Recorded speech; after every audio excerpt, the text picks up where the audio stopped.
रूस और यूक्रेन की बढ़ती कशीदगी के बायस नेटो के जारहाना बयानात रूस ने न्यूक्लियर फोर्स को हाई अलर्ट करार दे दिया। रूसी सदर व्लादिमीर पुतिन ने रूसी फौज को जौहरी तनसीबात रखने वाले यूनिट न्यूक्लियर फोर्स को हाई अलर्ट रहने का हुक्म दे दिया।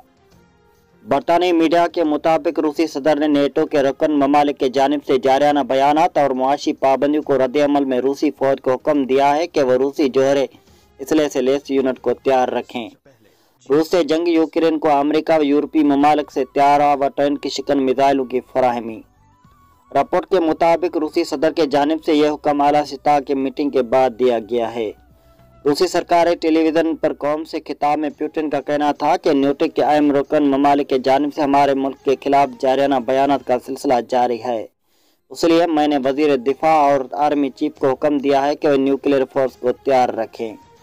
ख्याल रहे कि अमेरिका और मगरबी ममालिक के जानिब से रूस के बैंकिंग सेक्टर को निशाना बनाने के लिए नई पाबंदियों का ऐलान किया गया है।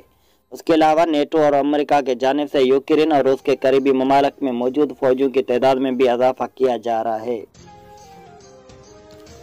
रूस की जानिब से यह ऐलान किया गया है कि उसके जौहरी फोर्सेस को खुसूसी अलर्ट पर रखा जा रहा है। उस बात का इशारा है कि सदर पुतिन रूस के खिलाफ मगरब के पाबंदी पर गुस्सा हैं, जबकि उसके अलावा यह पुतिन की इस खौफ की निशानदेही है कि उनके मुल्क के नेटो से खतरा है।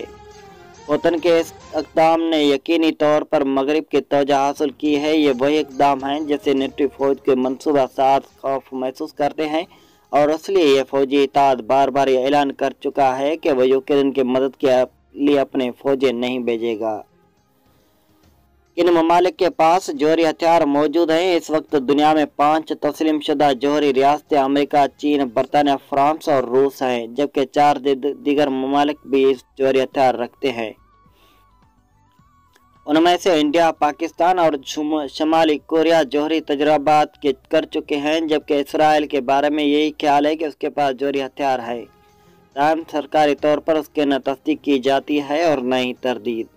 अंदाजों के मुताबिक उन ममालिक के पास कुल हथियारों की तादाद 14,000 के लगभग है और उनमें से ज्यादातर हथियार अमेरिका और रूस के पास है।